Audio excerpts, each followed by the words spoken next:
السلام علیکم سامعین کرام، کراؤڈڈ ویڈیوز میں آپ کو خوش آمدید کہتے ہیں اور امید کرتے ہیں کہ آپ بالکل ٹھیک ٹھاک اور خیر خیریت سے ہوں گے۔ سامعین کرام، صرف انڈیا اور پاکستان سے ہی نہیں بلکہ دنیا بھر سے لوگ دبئی میں گھومنے یا کام کاج کے سلسلے سے جاتے ہیں، اس لیے دبئی دنیا کا سب سے بڑا سیاحتی مقام بن چکا ہے۔ دبئی کے بارے میں آپ نے بہت سی حیران کن باتیں تو سنی ہوں گی، جیسا کہ دبئی میں انکم ٹیکس 0% سے بھی کم ہے، دنیا کی بلند و بالا بلڈنگز تمام کی تمام دبئی میں موجود ہیں، دنیا کے سب سے بہترین اور مہنگے ترین ہوٹل بھی دبئی میں موجود ہیں۔ لیکن دوستو، آج کی اس ویڈیو میں آپ کو بتانے والا ہوں دبئی کی جیلوں کے بارے میں۔ میں کچھ حیران کن حقائق کہ ان جیلوں میں خواتین کے ساتھ کیا سلوک کیا جاتا ہے۔ ویڈیو شیئر کرنے سے پہلے آپ سے گزارش کروں گا کہ چینل کو سبسکرائب کر کے بیل آئیکن کو دبا دیں۔ تو سامعین کرام، ویڈیو کا باقاعدہ آغاز کرتے ہیں اور آپ کو بتاتے چلیں کہ دبئی کو ویسے تو کرائم کے حوالے سے پاک سمجھا جاتا ہے، یعنی یوں سمجھ لیجئے کہ دبئی میں جرائم کی شرح 0% سے بھی کم ہے، لیکن جب بات آتی ہے سیر و سیاحت کی تو یا روزگار کی تو دنیا بھر سے لوگ دبئی کا رخ کرتے ہیں، جن میں عورتیں بھی کافی تعداد میں ہوتی ہیں۔ خاص طور پر پہلی مرتبہ دبئی میں آنے والی خواتین دبئی کے قانون سے واقف نہیں ہوتی اور ایسی غلطیاں کر دیتی ہیں جن کو وہ اپنے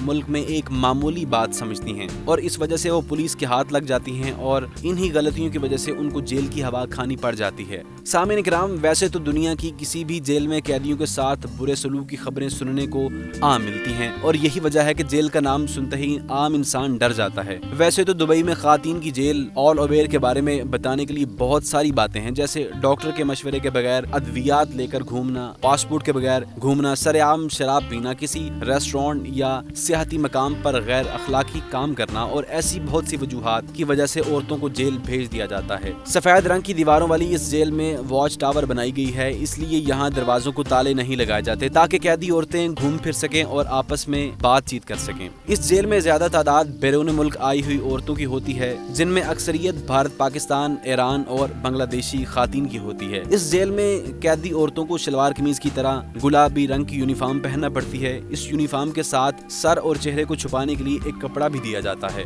ویسے تو اس جیل میں ہر طرح کی سہولیات موجود ہیں، یعنی کھیلنے کے لیے پلے گراؤنڈ، قیدیوں کے لیے علاج کی سہولیات اور ایک مارکیٹ بھی موجود ہیں۔ تو سامعین کرام، یہاں سے کوئی بھی قیدی کوئی بھی سامان خرید سکتا ہے۔ ان قیدی عورتوں کی نگرانی کے لیے دبئی کی لیڈی پولیس ہوتی ہے۔ دبئی کی لیڈی پولیس کی یونیفارم ہرے رنگ کی ہوتی ہے۔ جیل میں صبح 5 بجے قیدی عورتوں کو اٹھا دیا جاتا ہے اور رات 10 بجے جیل کے دروازے اور لائٹس بند کر دی جاتی ہیں، اور کسی کو اپنے کمرے سے باہر جانے کی اجازت نہیں دی جاتی۔ خلاف ورزی کرنے والی قیدی عورتوں کو سخت سے سخت سزا دی جاتی ہے، یعنی سزا کے طور پر مشقت طلب کام اور کھانے میں ابلی پھکی دال دی جاتی ہے۔ جیل میں عورتوں کو کھل کر بات کرنے کی اجازت نہیں ہوتی۔ بے شک دبئی کی جیلوں میں بہت سی سہولیات میسر ہیں، لیکن دنیا کی دوسری جیلوں کی طرح دبئی کی جیلوں میں بھی غیر ملکی خواتین کے ساتھ اچھا سلوک نہیں کیا جاتا۔ اس دبئی کی جیلوں کے بارے میں آپ کی کیا رائے ہے؟ کمنٹ میں ہمیں ضرور بتائیں۔ امید کروں گا سامعین کرام آپ کو یہ ویڈیو بہت پسند آئی ہوگی۔ ایسی انفارمیشن اور انٹرسٹنگ ویڈیوز کے لیے دیکھنے کے لیے ہمارے چینل کو آپ سبسکرائب کرنا نہ بھولیں۔ بہت شکریہ۔